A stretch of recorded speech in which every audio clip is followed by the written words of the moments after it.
Yes, people. I don't know about you, but I think manners is just gone out the window nowadays. Like, just a little bit of respect. The other day, I was doing my shopping. I only had a couple bits, but I saw a lady and she had less bits than me, so I said, "Oh, do you want to go in front?" Didn't say thank you, didn't say nothing. I'm just like, the acknowledgement, just little things. I think nowadays, and it's not just a black, white, old people thing. It's everybody. I think it's a London thing. Because I think there's more rude people in London than there is if you go out of London or if you go to a different country. If you go Birmingham or Manchester, they queue up for buses. I feel like they're more respectful. Anyway, let's get into this video. Right. Today, we're gonna talk about sometimes it's your own people, sometimes it's your own family, sometimes it's your own friends.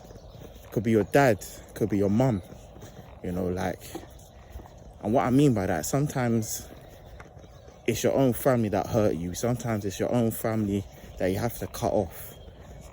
And it could be your own goal, it could be like a long-term relationship, and it could be someone you see the rest of your life with, or someone you're day one.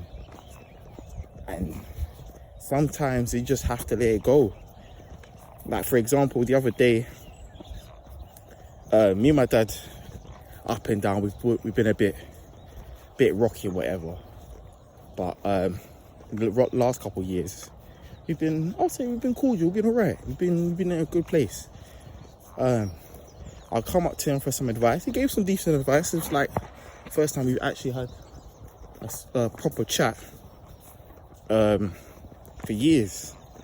And at the end of the chat, I felt good. I asked a question, just not fishing around, but basically the question was, "Are you proud of me?" I said, "This is a type." I know it sounds cheesy, but I'll let you know now.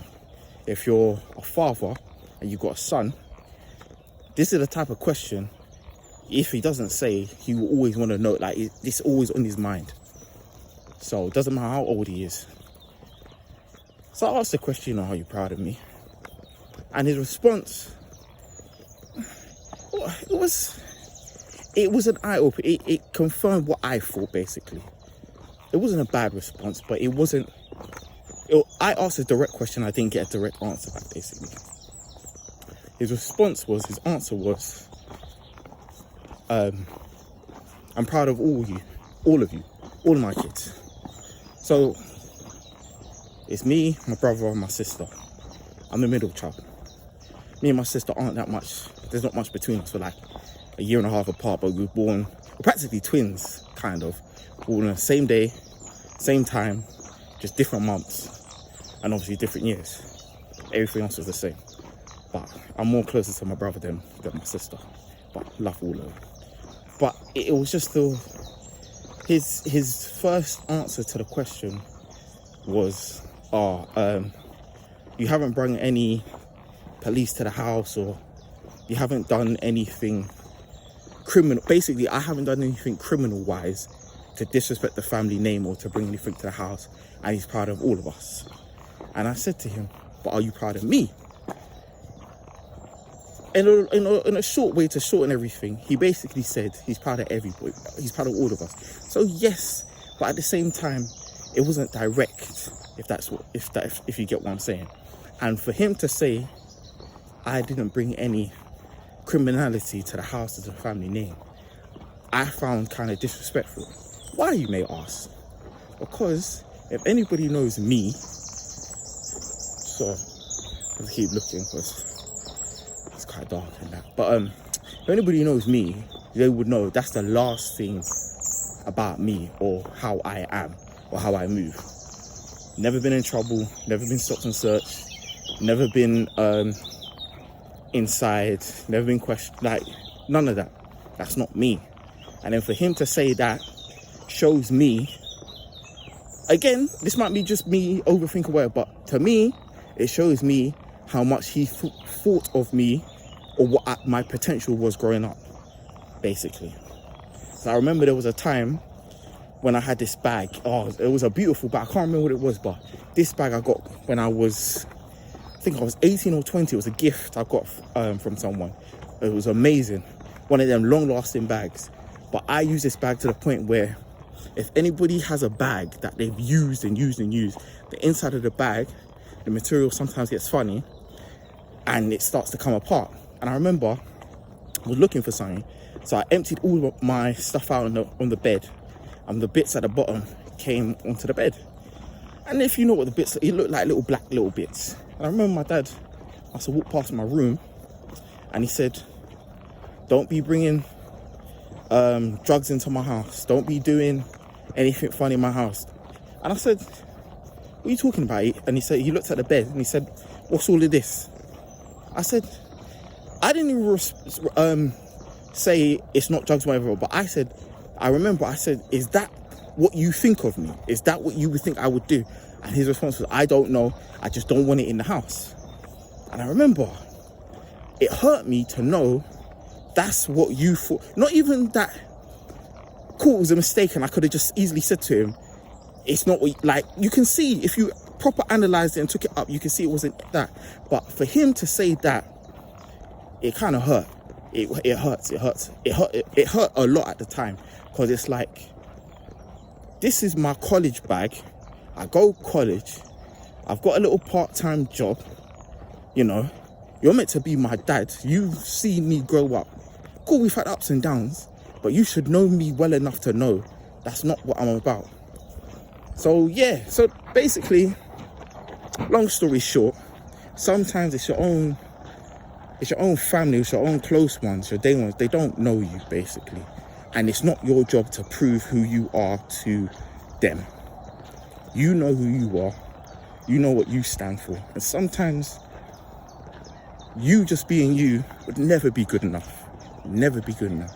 And you just being you will never show the best. They may never see the best of you, even though you're doing the best, if that makes sense. And I've always said to myself, when it comes to him, like my dad, it's cool. I don't need to prove nothing. I don't need to do that no more. I don't need to sit there thinking, why is he thinking? It doesn't matter. Because what goes around comes around. I've always said this to my friends or whatever. It will come to a point when your parents will need you. If, you know, you don't die before they do and they live a healthy life and X, Y, and Z. And I don't mean this to be wicked, but there will be a point where they hit retirement. They're lonely, or they may need a care home.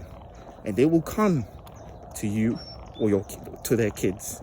And how they treated you, again, I don't mean to be wicked, but a lot of parents need to realise, or a lot of elders need to realise, what goes around comes around. There's going to be a time when you're going to need help off of somebody, or you're going to need help off your kids. And the way you treated them, or certain things you did, or certain things you said, when you need help, or you want a care home, the best care home, or you want them to look after you, you know.